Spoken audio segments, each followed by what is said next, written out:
बिस्मिल्लाहिर्रहमानिर्रहीम। अस्सलाम वालेकुम दोस्तों, आज मैं आपके लिए लाई हूँ बहुत ही कंफर्ट फूड की रेसिपी जो है कड़ी पकोड़ा। कड़ी पकोड़ा हर घर में बनाई जाती है और बहुत से लोगों की ये बहुत ज़्यादा फेवरेट रेसिपी होती है। सबके घरों में ये अलग अलग तरीके से बनाई जाती है। आज मैं अपने स्टाइल से आपको बनाना सिखाऊंगी जिससे आपकी कड़ी बहुत ही सिल्की स्मूथ बनेगी और ना ये आपकी कड़ी फटेगी। और पकोड़े भी बहुत ज़्यादा सॉफ्ट और जूसी बनने वाले हैं। लेकिन मैं इस कढ़ी को बेसन से नहीं बनाऊंगी, चने की दाल से बनाएंगे हम।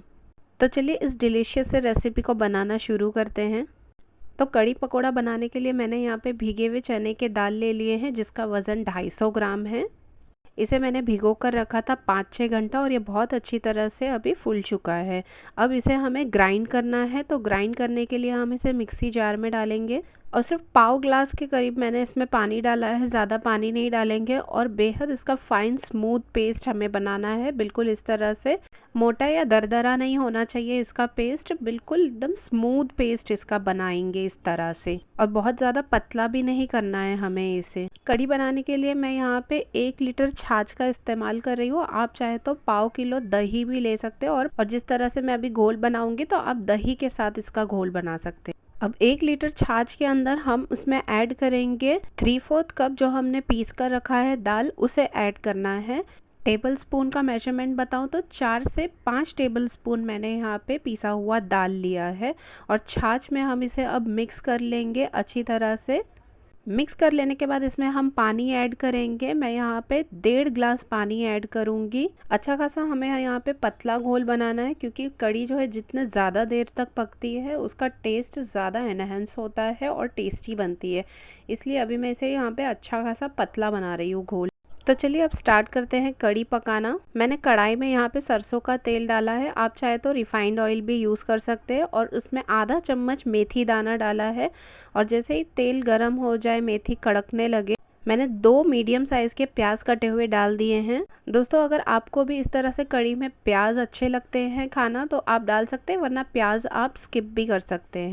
प्याज डाल देने के बाद अब मैं इसमें 1 चम्मच अदरक लहसुन का पेस्ट, 1 चम्मच कूटा हुआ हरी मिर्च का पेस्ट, आधा चम्मच मिर्ची पाउडर, 1 चम्मच धनिया पाउडर और 1 चम्मच नमक डाला है अभी मैंने। और अब इन सारी चीज़ों को हम मसालों को कुछ देर भून लेंगे, लगभग 2 से 3 मिनट तक के, जब तक कि प्याज सौगी ना हो जाए। और भूनने के लिए मैंने अभी ज़रा सा पानी डाला है ताकि मसाला अच्छी तरह से भून जाए और प्याज भी सॉफ्ट हो जाए।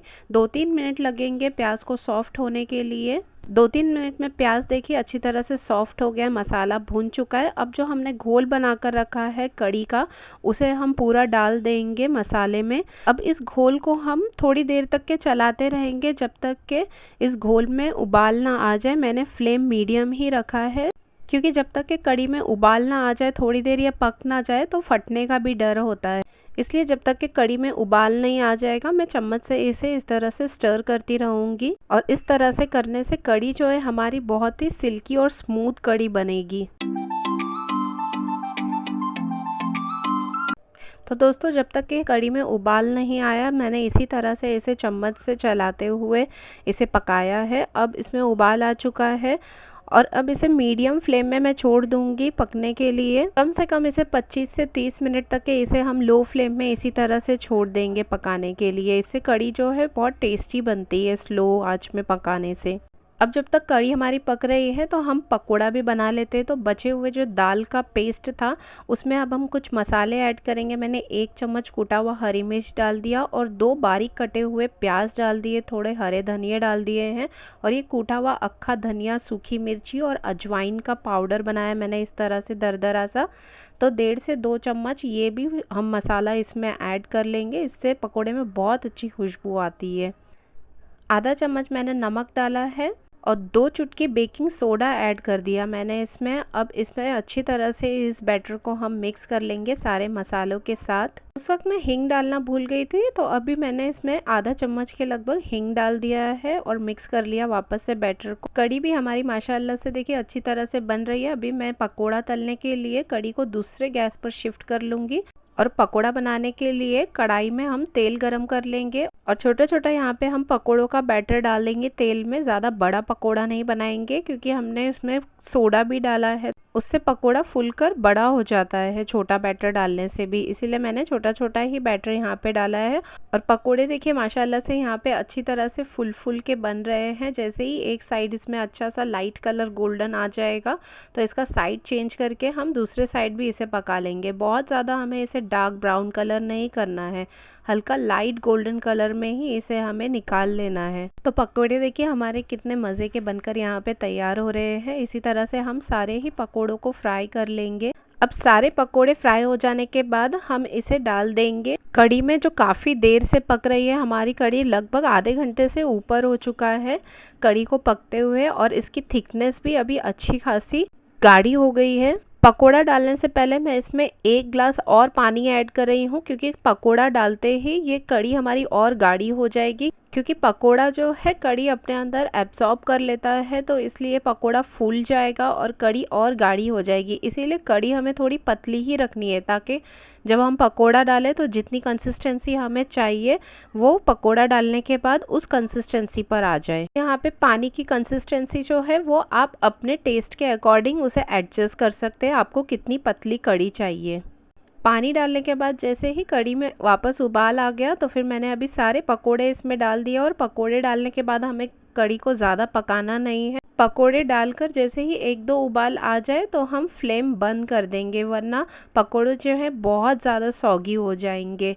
इसलिए हम इसे पकोड़े डालने के बाद ज़्यादा नहीं पकाएंगे। फ्लेम को मैंने बंद कर दिया है 1-2 बॉईल आने के बाद पकोड़े डालने के। अब हम इसका बघार तैयार कर लेंगे।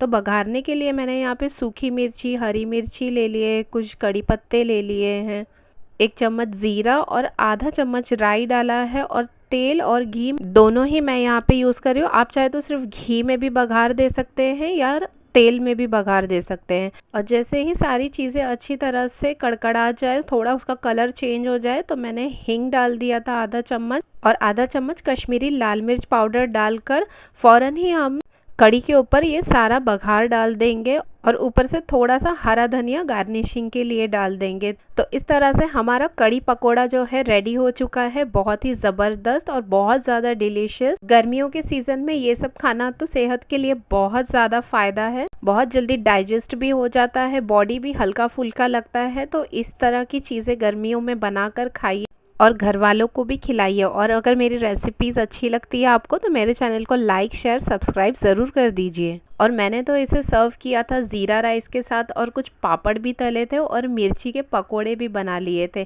तो इन सारी चीज़ों का कॉम्बिनेशन बहुत ज़्यादा ज़बरदस्त लग रहा था। मैंने तो बहुत ही मज़े लेकर खाए थे कढ़ी चावल, पापड़, पकोड़े।